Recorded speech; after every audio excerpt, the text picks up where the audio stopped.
Bonjour à tous, je suis Antonio, photographe professionnel spécialisé en photographie de paysage.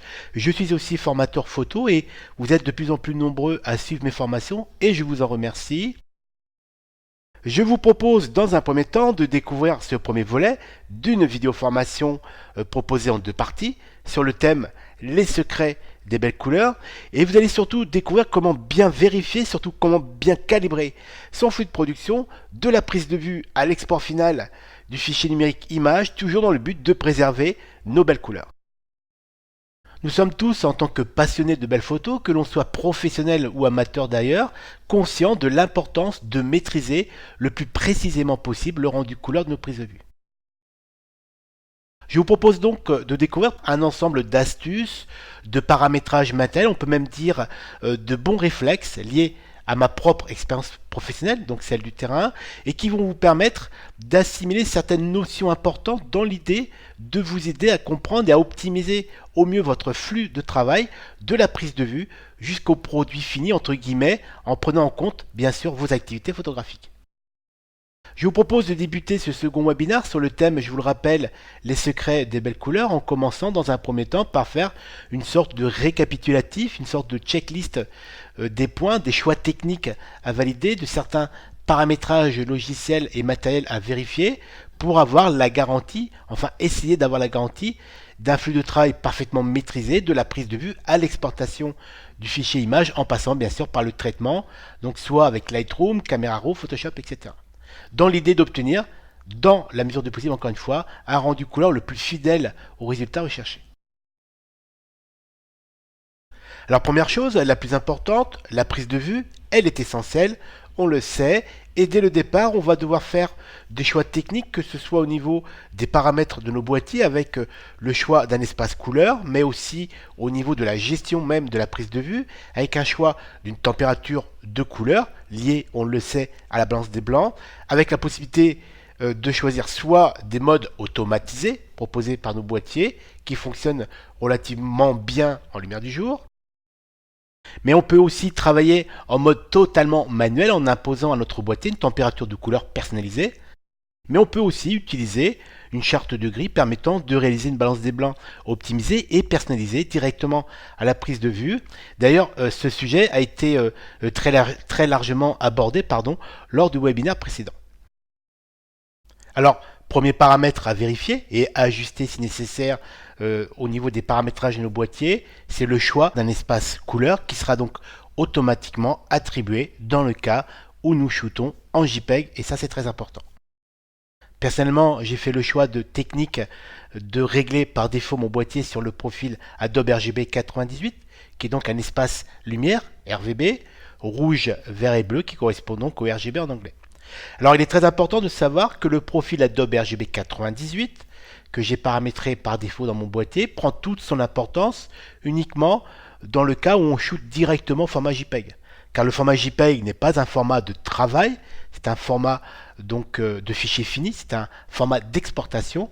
On ne travaille pas sur les fichiers JPEG et donc automatiquement ma prise de vue sera enregistrée dans mon boîtier au format JPEG en intégrant l'espace couleur Adobe RGB 98.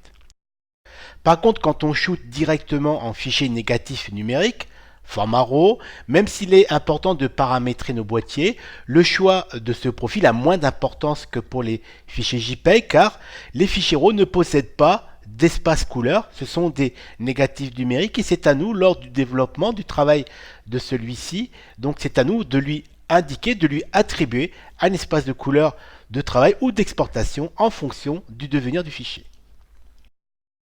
Alors, un autre aspect très important dans le cadre d'une démarche de prise de vue totalement maîtrisée, on doit choisir une balance des blancs liée à la température de couleur, donc à la qualité de la lumière. Alors, cette balance des blancs, on peut soit l'automatiser grâce aux options proposées par nos boîtiers. On peut par exemple choisir des lumières du jour, donc on a lumière du jour, on peut avoir nuageux, on peut avoir ombre, etc. On peut aussi choisir des lumières artificielles, donc lampe fluorescente, incandescente, flash, etc. Mais très honnêtement, je trouve que ça marche assez bien quand on est en condition en lumière du jour, ça marche assez bien. Donc les pré-paramètres proposés par nos boîtiers fonctionnent assez bien. Par contre, dès qu'on rentre sur des lumières artificielles, je trouve que ça marche, enfin que ça fonctionne beaucoup moins bien. Et là, personnellement, je préfère maîtriser ça totalement manuellement. Par exemple, dans mon cas, j'aime travailler à 5200 Kelvin, qui est une lumière du jour, qui correspond parfaitement donc à ma démarche photographique. Mais on peut aussi, dans certaines conditions un peu extrêmes, donc par exemple dans le cas de lumière artificielle, lumière de la ville, on peut utiliser une charte de gris qui va nous permettre, en la shootant, en réalisant une prise de vue en situation de lumière, donc on peut l'utiliser pour faire une mesure de lumière et personnaliser une balance des blancs, donc parfaitement calibrée, parfaitement ajustée donc aux conditions de lumière de la prise de vue. Et d'ailleurs, un petit conseil au passage, si vous êtes photographe et que vous êtes dans une démarche photographique de recherche de rendu très fidèle des couleurs de votre sujet photographié, imaginons un modèle avec des vêtements très colorés que vous shootez en situation de lumière complexe, lumière de la ville par exemple, où là on doit obligatoirement gérer au plus précisément possible la température de couleur liée à l'éclairage urbain. Je vous conseille dans ce cas d'utiliser une charte de gris, par exemple le modèle Color Shaker Passport proposé par X-Rite, qui vous permettra donc d'optimiser au mieux une balance des blancs, donc optimum directement à la prise de vue. Et croyez-moi, non seulement vous allez gagner du temps au niveau du traitement, au niveau du développement de votre série de prises de vue, et en plus, vous avez quasiment la certitude d'avoir une prise de vue optimisée en termes de rendu couleur directement à la prise de vue. Et d'ailleurs, au passage, toujours dans ce souci d'optimiser au mieux nos prises de vue, on peut très bien shooter le volet charte de couleur, qui fait donc partie de la charte Color Shaker Passport. Donc on peut très bien la shooter en situation de lumière, puis éditer un profil ICC de calibrage couleur de notre boîtier en prenant donc ce shoot de référence qui va donc intégrer non seulement les conditions de lumière de la prise de vue, mais aussi les conditions techniques et l'état matériel de notre capteur. Alors bien sûr, je ne vais pas aborder plus précisément que ça l'utilisation de la charte Color Shaker Passport directement sur le terrain, puisqu'on l'a très largement déjà abordé lors du premier webinaire, co-réalisé avec Hervé. Et en plus, si vous avez vraiment besoin d'informations sur son utilisation sur le terrain, je vous propose de vous diriger directement sur mon site où vous trouverez cette formation qui est encore disponible. Cette première partie sur la gestion, la vérification des paramètres boîtier, l'optimisation de la prise de vue est terminée. Partie essentielle, on est tous d'accord, nous sommes avant tout photographes. Maintenant, nous allons passer à l'importation et au développement des fichiers de prise de vue, des fichiers négatifs numériques, donc des fichiers RAW. Alors tout au long de cette deuxième partie, basée sur, je vous le rappelle, le développement et le traitement de nos prises de vue, on va donc très logiquement échanger autour du logiciel Lightroom, mais aussi de Camera Raw et Photoshop. Ce sont donc les logiciels que moi, personnellement, j'utilise dans mon quotidien de photographe. Bien sûr, il y en a d'autres, mais attention, toujours dans un but bien précis qui est de préserver au mieux, premièrement, la qualité native de notre prise de vue. D'ailleurs, je vous présente cette prise de vue qui a été réalisée sur les côtes du Portugal, très colorée, c'est pour ça que j'ai pris cet exemple. Donc, premièrement, la qualité native de notre prise de vue, celle qu'on a à l'écran, mais aussi de mettre en place les moyens techniques nécessaires, essentiels, pour nous garantir que les couleurs qui composent mon image, que je vais travailler, valoriser sur mon écran, correspondent exactement en termes de rendu couleur au résultat final recherché. Et c'est à nous, en tant que photographe, de trouver le juste équilibre entre d'un côté un désir créatif, une recherche de rendu de couleurs très précises sur nos prises de vue, et de l'autre des impératifs techniques liés bien sûr encore une fois à la qualité du matériel utilisé pour travailler mes images, mais aussi aux ajustements techniques imposés par le devenir de l'image. Par exemple, satisfaire un client très exigeant au niveau du rendu couleur, prendre en compte aussi un système d'impression, si notre image doit être imprimée en RVB ou en 4 couleurs print, presse magazine, etc. Et tout cet ensemble d'ajustements techniques, de vérification de certains paramètres qu'on va découvrir par la suite, et même de notre propre comportement face à l'image, que l'on soit professionnel ou même amateur averti exigeant, tout cet ensemble a pour moi, et c'est même une certitude de par mon expérience professionnelle, a pour moi la même origine, la même clé de voûte, c'est la qualité de notre écran, la capacité technique qu'il a ou pas à nous restituer le plus fidèlement possible les couleurs de nos prises de vue. Et je vais même être très clair sur ma position en tant que professionnel de l'image, j'insiste même, travailler sur un écran calibré est essentiel pour tout passionné de photographie. Travailler sur un écran non calibré, c'est comme si on demandait à un musicien, un guitariste par exemple, de jouer une partition sur une guitare totalement désaccordée. Tous les musiciens, avant même de jouer, vérifient si son instrument est parfaitement accordé. Et pour nous photographes, passionnés de belles images et de belles couleurs, c'est pareil. On doit systématiquement vérifier si notre écran est parfaitement calibré, s'il a la capacité technique de nous les restituer le plus fidèlement possible avant même de les travailler, de les ajuster, de les valoriser, selon bien sûr encore une fois le désir créatif qu'on veut imposer à notre image. Alors bien sûr, première chose à faire, toujours dans cette idée d'optimiser au mieux notre flux de travail, et plus particulièrement la gestion de l'image directement sur nos écrans, puisqu'on va travailler nos images sur nos écrans, il nous faut dans un premier temps acquérir, acheter un écran si possible qualité graphique, car il y a vraiment une vraie plus-value au niveau de la qualité du rendu image, avec la capacité technique de nous afficher l'image la plus précisément possible en termes de rendu couleur, puisque c'est l'intérêt de cette démarche, et que l'on va pouvoir calibrer assez facilement. Il existe donc bien sûr, comme vous le savez certainement, différents écrans de différentes qualités à différents prix.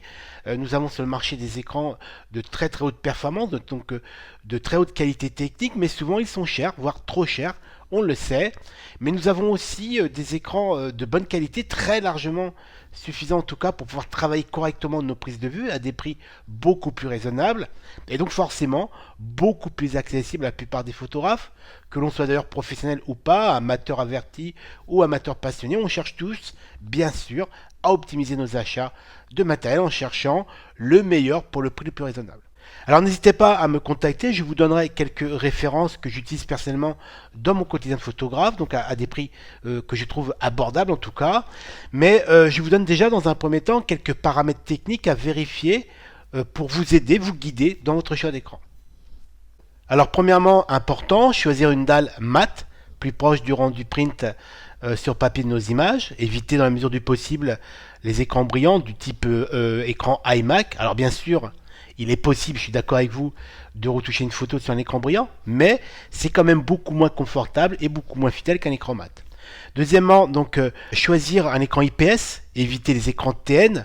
L'avantage d'un écran IPS par rapport à un écran TN est flagrant sur un écran IPS, que vous soyez positionné à droite, à gauche ou parfaitement centralisé par rapport à la vision de votre écran, vous n'aurez strictement aucune différence au niveau du visu image sur votre écran.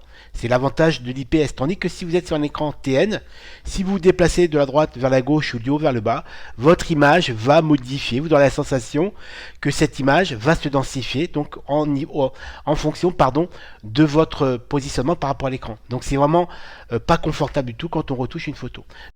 Et d'ailleurs, cette problématique de l'affichage d'image qui se modifie en fonction de l'inclinaison de votre écran est vraiment flagrante sur souvent les ordinateurs portables, qualité bureautique, qui ne sont pas faits pour la retouche.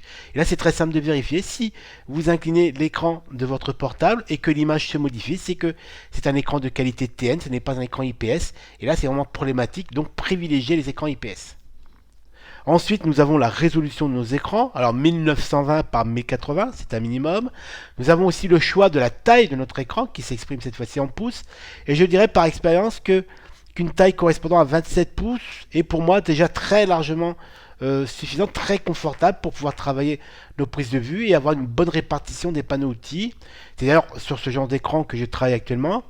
Je vous conseille personnellement de ne pas descendre en dessous de 23 pouces pour avoir vraiment un confort de travail. Donc au niveau de l'achat de votre écran, et toujours dans ce souci de confort de travail, je vous conseille, si vous avez la possibilité, de compléter l'achat de votre écran par un complément visière, donc qui va venir compléter votre écran et qui va éviter d'avoir des reflets un peu parasites qui peuvent rentrer sur le côté de vos images et qui peuvent gêner la retouche. D'ailleurs, vous voyez à l'écran apparaître, c'est donc ma station de retouche, et j'utilise donc une casquette, évitant ainsi les reflets parasites, et donc c'est beaucoup plus confortable dans la durée. Ensuite, un dernier paramètre à prendre en compte dans le choix de votre écran, un des plus importants, voire le plus important, c'est le gamut de l'écran. Alors, petit rappel au passage, le gamut d'un écran correspond à la quantité des couleurs saturées que celui-ci est capable d'afficher. Plus le gamut de votre écran sera large, plus il aura la capacité d'afficher un plus grand nombre de couleurs saturées. Si votre écran possède par exemple, on va dire un gamut correspondant à l'Adobe RGB 98, il sera capable d'afficher beaucoup plus de couleurs saturées qu'un écran possédant un gamut plus restreint comme le sRGB, comme vous pouvez le voir sur l'illustration simplifiée affichée à l'écran. Alors bien sûr, je vous conseille, et c'est logique, d'acquérir si possible dès le départ un écran capable d'afficher un gamut correspondant à l'espace couleur Adobe RGB 98, beaucoup plus confortable pour travailler des images donc aux couleurs relativement saturées. Les prix sont de plus en plus abordables pour ce genre d'écran.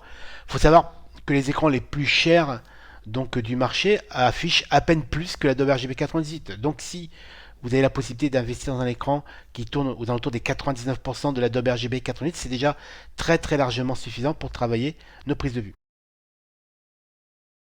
D'ailleurs, une petite astuce au passage, si vous avez un portable très performant, donc avec une grosse capacité de calcul, vous pouvez acheter un écran de retouche, donc type art graphique, etc., et le brancher dessus. Ça vous permettra donc de ne pas être obligé de réinvestir dans un ordinateur et de profiter du matériel que vous avez déjà, donc votre portable, et vous branchez dessus votre écran.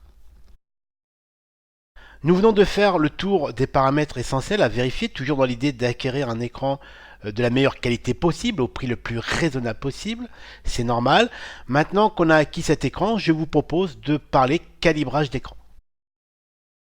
Alors pour calibrer nos écrans, c'est logique, il nous faut dans un premier temps acquérir une sonde de calibrage. Il existe différentes solutions sur le marché. Alors personnellement, j'utilise une solution proposée par la marque X-Rite, c'est la sonde i1 Display Pro. Donc qui est le modèle on va dire un peu haut de gamme. D'ailleurs cette marque propose aussi une solution moins chère, c'est la sonde Color Monkey Display, disponible et proposée par cette marque. Et c'est donc grâce à cette solution, à cette sonde de calibrage qu'on va pouvoir calibrer nos écrans. Alors je ne vais pas bien sûr développer toute la partie manipulation, process de calibrage d'un écran, puisque Arnaud l'a très largement déjà développé lors du webinaire précédent, Arnaud Frisch, pardon. Et donc d'ailleurs cette vidéo, je pense, est toujours disponible sur la page, oula, j'ai besoin de vacances, donc non, sur la page de X-Ray France, donc je pense qu'elle est toujours disponible. Mais en tout cas, moi je vous propose maintenant de découvrir des choix techniques que j'ai appliqués volontairement à mon flux de travail, donc dans le calibrage de mon écran. J'ai donc lancé l'application i1 Profiler qui va me permettre de calibrer mon écran. J'ai bien sûr au préalable installé la sonde de calibrage. Je vais déjà dans un premier temps choisir l'écran que je veux calibrer. Donc là j'ai LCD couleur qui correspond à mon Mac Pro Photo qui est donc ma station de calcul, et j'ai branché dessus donc un écran de la marque Bank, le SW2700. Je vais donc dans un premier temps sélectionner l'écran que je veux calibrer.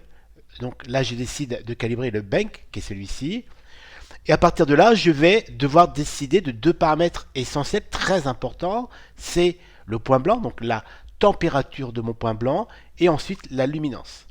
Donc premièrement, choix de mon point blanc.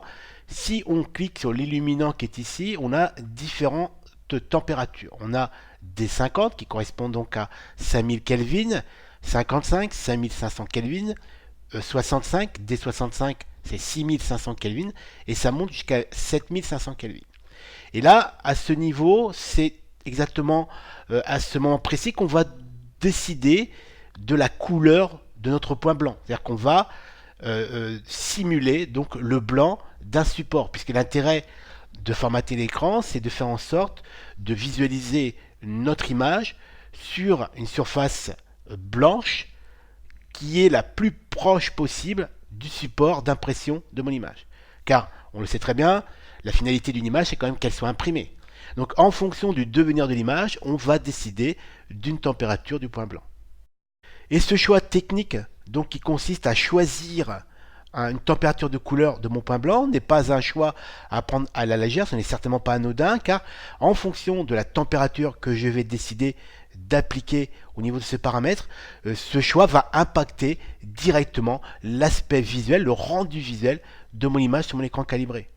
Et ce choix de température de couleur de mon point blanc est lié surtout au devenir de l'image. C'est-à-dire que si je traite mes images pour le monde de l'impression, c'est-à-dire que si je travaille sur un photoreportage par exemple, que toutes mes images vont être imprimées en presse magazine, je vais prendre un choix de température de couleur lié justement à ce processus d'impression. Par contre, si la même image part cette fois-ci en galerie d'art, donc impression sur du papier fine art, du papier très blanc, donc de très haute qualité, le choix de ma température de point blanc sera différente. Et là, c'est très important à ce niveau de choisir, de faire des choix techniques en fonction de votre univers de photographe, mais surtout en fonction du devenir de votre image. Alors pour être complet, si vous êtes photographe reporter et que vous travaillez uniquement pour le monde de la presse magazine, je vous conseille de travailler à D50, d'avoir donc une température de point blanc réglée à D50, donc 5000 Kelvin, car ça correspond au rendu papier utilisé par le monde de la presse magazine, qui est un papier légèrement chaud, certainement pas blanc. Par contre, si vous êtes plutôt photographe créateur et que vous travaillez uniquement pour des ventes de tirage fine art sur des papiers donc très blancs, de très haute qualité, ou que vous travaillez aussi pour des tirages dans le cadre d'organisation pour une exposition, comme celle que je prépare pour Arles, donc au mois de juillet et août.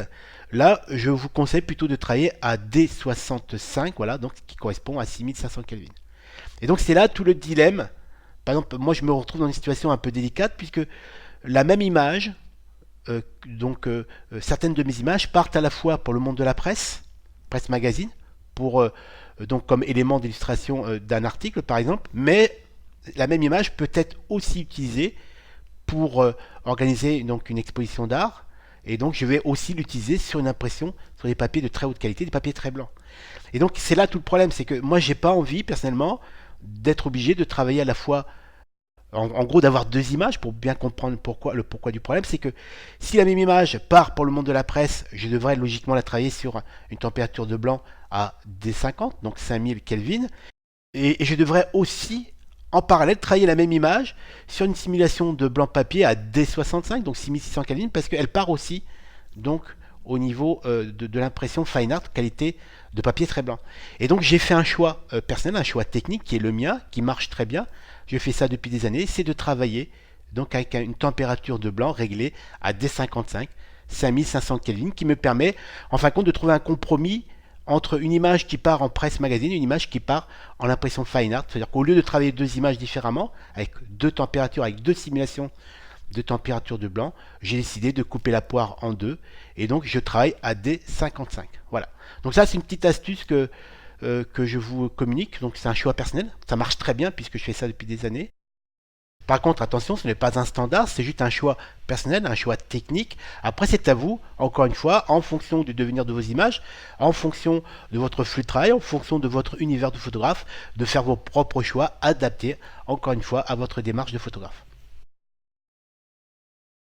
Nous avons ensuite le deuxième paramètre, donc le deuxième choix technique au niveau du réglage de mon écran, c'est la luminance de mon écran. C'est-à-dire que en fonction du choix technique appliqué au réglage de mon écran, je vais impacter la luminosité de cet écran.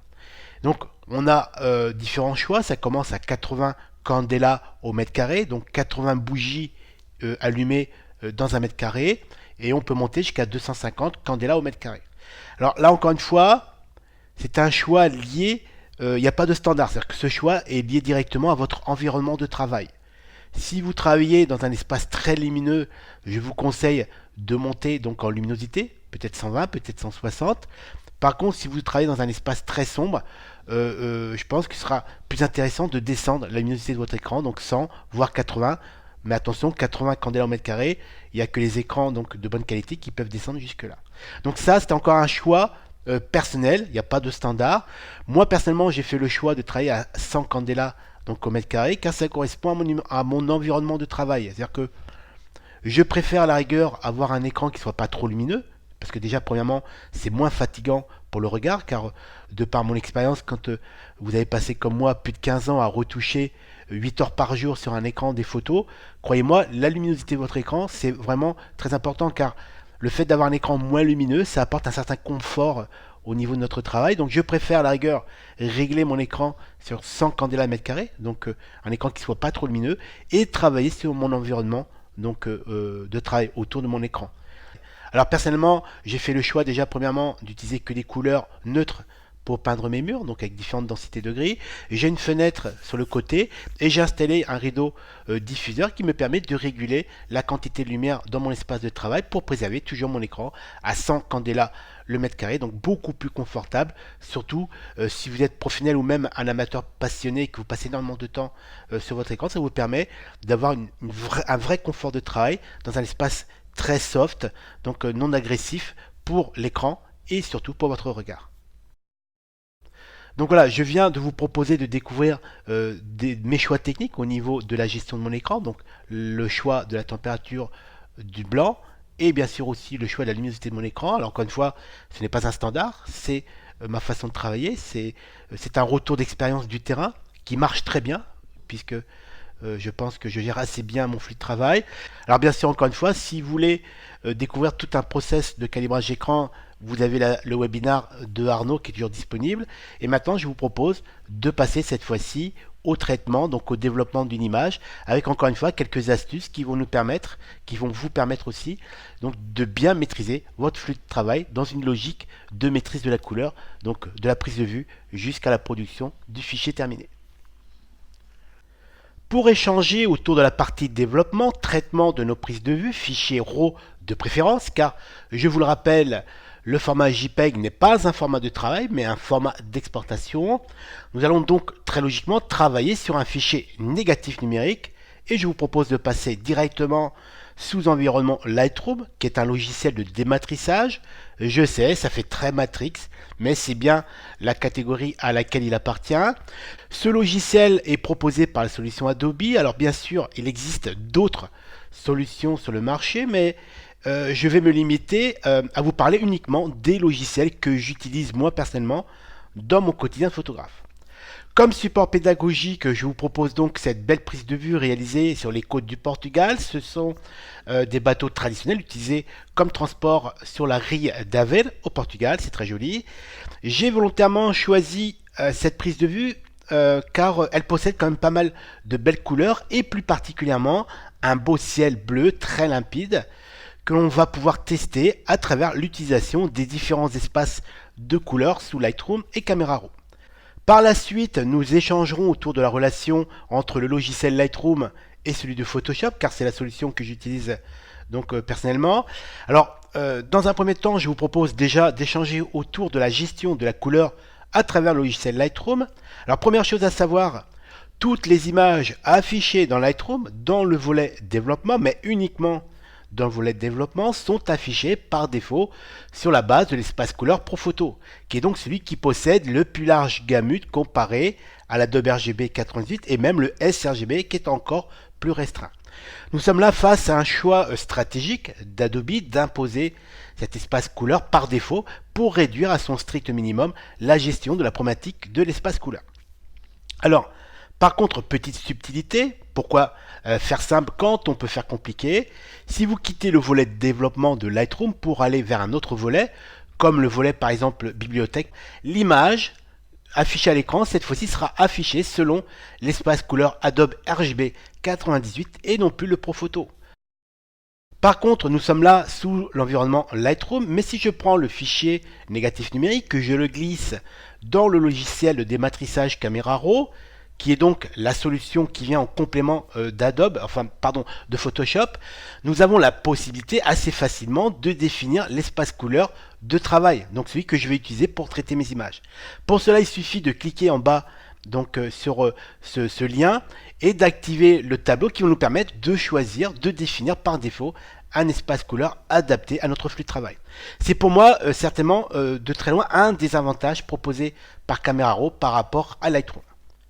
Je vous propose de revenir sous Lightroom et comme je vous l'ai dit précédemment, quand nous allons travailler nos prises de vue dans le volet développement de Lightroom, par défaut, nos photos seront affichées sur nos écrans selon l'espace couleur ProPhoto. Maintenant, on le sait parfaitement, nous avons parfaitement intégré ce paramètre. Sauf que dans cette belle histoire, il nous faut intégrer un autre paramètre qui remet tout en question, c'est la capacité technique qu'a notre écran à afficher un certain nombre de couleurs saturées. C'est donc le gamut de mon écran. Et oui, malgré le fait que Lightroom nous affiche par défaut l'image à travers l'espace couleur ProPhoto, donc c'est l'espace utilisé par défaut par Lightroom, l'aspect, le rendu visuel des couleurs de mon image sur mon écran sont limités par la capacité technique qu'a ou pas donc mon écran à afficher certaines couleurs saturées. On appelle ça, vous le savez maintenant, le gamut. Si on prend l'image qui est affichée à l'écran, l'aspect, le rendu couleur de mon image n'est pas celui que je pourrais avoir en théorie sur un écran capable d'afficher le Profoto, puisqu'il n'en existe pas sur le marché. L'image qui est affichée à l'écran est affichée selon la limite des 99% de l'espace couleur Adobe RGB 90 qui correspond donc au gamut de mon écran de retouche. Et c'est très important pour nous photographes de prendre conscience et de garder en permanence à l'esprit les limites techniques liées au matériel. On peut travailler en Profoto ou même en Adobe RGB 98. Nous devons gérer, nous adapter donc aux limites techniques imposées par nos matériels. Que ce soit les écrans, mais aussi les imprimantes, les scanners, tous ces matériels possèdent une limite technique en termes de restitution des couleurs saturées. On appelle ça bien sûr le gamut. Et c'est donc pour toutes ces raisons que j'ai décidé depuis de nombreuses années de calibrer tout mon flux de travail sur l'espace Adobe RGB 98. Déjà premièrement, mon boîtier intègre cet espace couleur, mon écran est capable d'afficher 99% de cet espace couleur, et en plus, sous certaines conditions de printer VB avec une certaine qualité de papier, je sais que je peux imprimer cet espace quasiment à 100%, donc c'est vraiment très intéressant. Donc c'est un choix technique, un choix personnel qui me paraît très logique. Je sais que beaucoup de photographes travaillent avec le Profoto, pourquoi pas. Encore une fois, c'est un choix personnel lié à nos flux de travail, à notre façon de travailler. Donc c'est une décision qui est aussi acceptable. Moi personnellement, j'ai fait le choix de l'Adobe RGB 90 qui me paraît donc logique, en tout cas avec les différentes capacités techniques des matériels disponibles sur le marché. D'ailleurs, une petite astuce au passage, malgré le fait que Lightroom nous oblige à travailler dans l'espace couleur Profoto, on peut malgré tout travailler sur Lightroom en simulation, donc correspondant à une simulation de résultats correspondant à l'Adobe RGB 98. Pour ça, il suffit tout simplement d'activer épreuvage écran ici et de vérifier qu'on est bien en Adobe RGB 98. Ça veut dire que l'image que j'ai à l'écran, malgré le fait que Lightroom nous impose de travailler en Profoto, on a un rendu visuel à travers cette fois-ci l'espace couleur Adobe RGB 98 qui peut être très intéressant et surtout nous permettre de simuler notre image comme si on l'avait travaillé dès le départ à travers l'espace couleur Adobe RGB 98. Donc c'est un bon comparatif. Alors bien sûr, tout en gardant à l'esprit que tout ça est forcément limité par la capacité technique de nos écrans, donc du gamut de nos écrans. Je vous propose de découvrir un dernier exercice qui va me permettre de mettre en avant, de révéler encore une fois cette problématique avec d'un côté un matériel avec ses limites techniques en fonction de sa qualité, aussi bien sûr le devenir de l'image, si ça part en impression offset dans la presse traditionnelle, si ça part sur les réseaux sociaux, ou si ça part en impression fine art, et de l'autre côté, notre travail de photographe avec soit une démarche purement de fidélité en termes de rendu des couleurs, ou purement dans une démarche créative où là, je peux totalement me lâcher au niveau du rendu de couleurs, donc aller chercher les couleurs très saturées. Et donc on va devoir en tant que photographe trouver un juste équilibre entre des limitations techniques imposées soit par le matériel ou par le devenir de l'image et de l'autre côté le travail de photographe. Et c'est pour ça que je vous propose un dernier exercice pour vraiment révéler cette problématique. Alors sur la base de l'image qui est à l'écran, qui est donc une image brut capteur non modifiée, je vais dans un premier temps sursaturer l'image. Donc je vais aller gaiement. Déjà je vais jouer sur la température, voilà, pour rendre vraiment très bleu. Je prends l'outil TSL, saturation, et je vais aller cibler le bleu du ciel, et vraiment très saturé. Donc c'est vraiment exagéré, on est d'accord? Donc cette image sursaturée, l'aspect qu'elle a à l'écran est forcément limité par la capacité technique de mon écran à restituer certaines couleurs. Je vous le rappelle, je suis sur un écran qui est capable d'afficher 99% de l'Adobe RGB 98 qui me permet, déjà, on le voit à l'écran, de travailler sur des couleurs quand même relativement saturées. On est déjà dans l'exagération et pourtant, je n'ai pas travaillé avec le Profoto. Ce n'est pas le Profoto qu'on voit à l'écran. Ce qu'on voit à l'écran, c'est 99% de l'Adobe RGB 98 puisque c'est la capacité de mon écran à restituer les couleurs. Nous sommes donc en face d'une image qui est sursaturée dans les bleus. Imaginons que c'est une volonté créative, je l'assume telle qu'elle, et maintenant j'ai envie de le partager avec d'autres collègues photographes à travers les réseaux, donc sur Internet. Je sais que Internet utilise l'espace couleur correspondant au sRGB, qui est plus restreint, on le sait, et donc je vais devoir exporter cette image en JPEG vers l'espace couleur correspondant au sRGB. Mais je peux en amont simuler mon image qui actuellement je vous le rappelle est affichée selon 99% de l'Adobe RGB 98 qui est la capacité de mon écran, il faut bien garder ça en mémoire. Cette image là je peux la simuler donc au préalable pour avoir un rendu sur écran de son rendu final après exportation vers le sRGB. Donc pour ça j'active l'épreuvage écran, je vérifie que je suis bien sur sRVB. Et si je mets en comparaison, j'ai ça. À gauche, nous avons l'image donc retouchée, sursaturée, donc visible sur mon écran, qui utilise donc l'espace couleur Adobe RGB 98. Et à droite, nous avons la simulation en exportation vers le sRGB qui est beaucoup plus restreint. Et donc cet exercice est très révélateur de cette problématique entre un désir créatif et donc des paramètres techniques qui nous bloquent, qui nous limitent donc au niveau de la gestion des couleurs. Nous avons à gauche une image qui est très bleutée, qui à la rigueur peut plaire, pourquoi pas. Je sais que je peux l'imprimer sur des imprimantes RVB, sur certaines qualités de papier, on arrive à restituer ces bleus. Par contre, à droite, j'ai le rendu visuel de mon image que je vais utiliser sur le réseau internet. Et cette image, très clairement, on a perdu cette notion de bleuté. Pourquoi? C'est parce que l'espace couleur sRGB utilisé par internet n'a pas la capacité de restituer les bleus qui sont sur la gauche, qui sont inclus dans le gamut de l'espace Adobe RGB 98. Et donc là, on est face à un exemple très révélateur de cette problématique et c'est à nous en tant que photographe de gérer ce problème au quotidien en fonction, encore une fois, du devenir de l'image. Si je sais que mon image va être utilisée en presse magazine, qui utilise un gamut un peu plus large que le sRGB, ou que mon image va être livrée à un client qui va l'utiliser pour son site internet, ou que je partage mon image sur les réseaux sociaux, je sais que je dois volontairement me limiter au niveau de la saturation de mes teintes puisque l'espace sRGB ne sera pas capable de me restituer, par exemple dans le cas présent, les bleus qui sont à gauche. Et l'espace sRGB ne va pas s'élargir pour moi, c'est à moi de m'adapter donc aux contraintes techniques. Donc dans ce cas, si mon image part pour une utilisation web ou presse magazine, je vais éviter de sursaturer mes couleurs. Et d'ailleurs, pour aller jusqu'au bout de ma démonstration, je vais totalement annuler mon intervention pour revenir sur mon fichier natif et je vais lui appliquer cette fois-ci un traitement beaucoup plus maîtrisé. Donc, je vais jouer sur la température de couleur pour réchauffer globalement mon image. Ensuite, avec l'outil TSL et particulièrement saturation, je vais bleuter la partie supérieure de mon ciel pour avoir un ciel beaucoup plus bleu que je trouve intéressant en comparaison des tons chauds du bas de l'image. Donc j'obtiens ce résultat qui est beaucoup plus maîtrisé, beaucoup plus naturel en termes de couleur. Et si je compare maintenant avec une simulation vers une bascule sRVB, donc à gauche j'ai mon rendu basé sur mon écran, donc l'Adobe RGB 98, on est à 99%, j'ai une belle image avec de belles couleurs. Et si je fais une simulation dans le cas où cette image sera utilisée sur les sites web, internet, etc., on a cette simulation sur la partie droite, on a une légère perte au niveau du bleu, on a un bleu qui est quand même moins bleuté, moins saturé, mais malgré tout, on est sur des rendus un peu plus maîtrisés, un peu plus contrôlés, on n'est pas sur les écarts qu'on a obtenus sur le test précédent qui était volontairement sursaturé. Et c'est pour cette raison que les exercices que je vous propose de découvrir, je les trouve très intéressants pour bien intégrer ces notions de couleurs saturées.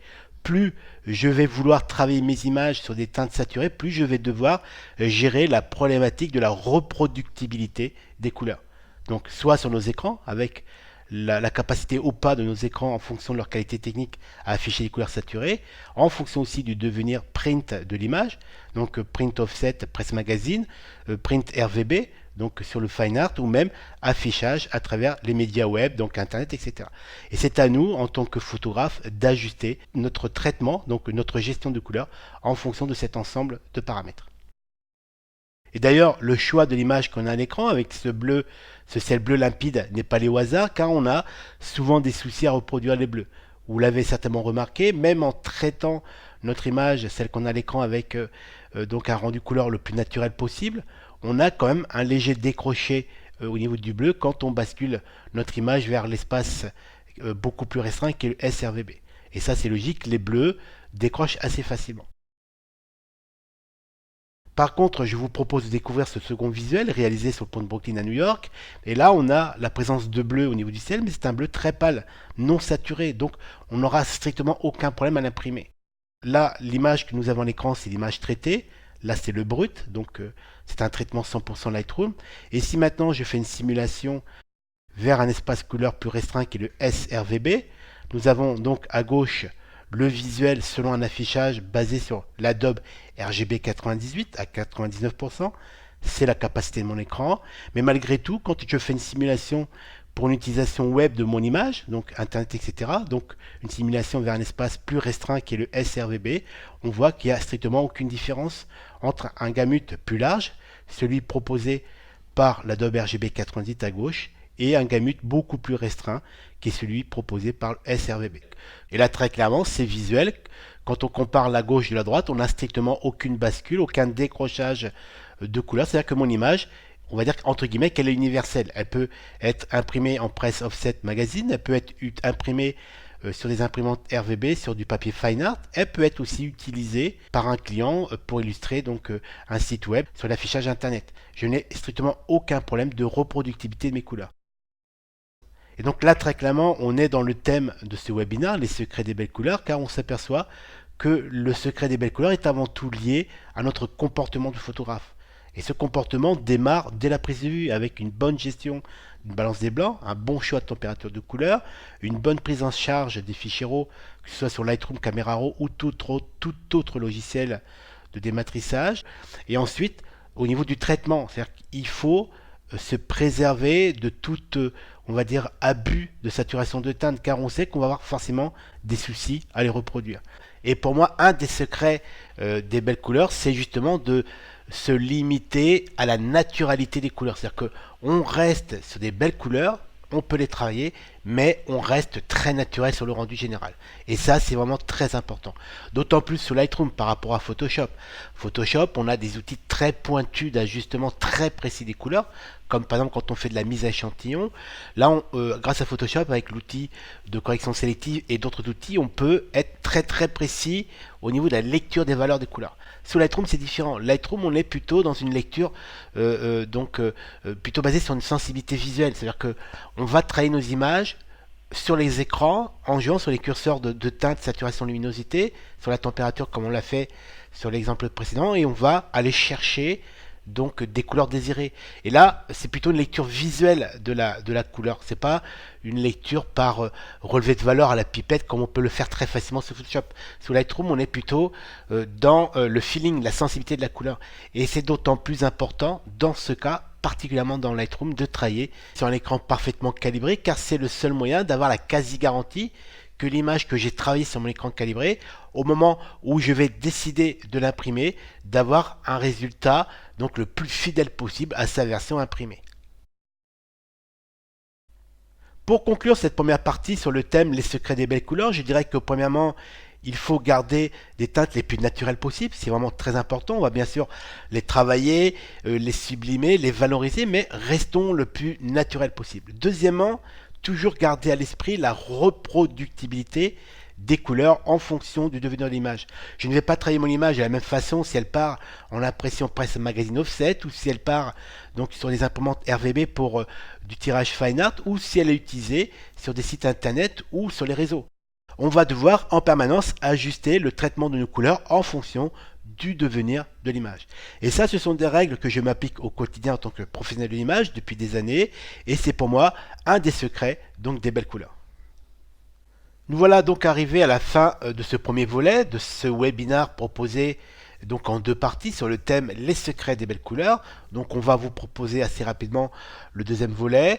Et donc ce deuxième volet sera lui plutôt basé sur la relation entre Lightroom et Photoshop. Donc il y a un vrai travail aussi de vérification de paramétrage et de comportement. Donc ça sera le thème de cette deuxième partie. Et pour information, si vous avez besoin de compléter ou d'enrichir vos connaissances en termes de gestion de vos prises de vue, je vous donne rendez-vous sur mon site www.antoniogaudenzio-photo.com, rubrique tuto, où vous allez trouver toute une série de formations très pédagogiques qui vont venir compléter cette première partie de ce webinaire autour du thème les secrets des belles couleurs. C'est la fin de ce premier volet qui aura duré plus de 40 minutes avec quand même beaucoup d'informations. Je vous donne rendez-vous donc très vite pour le second volet et donc à bientôt.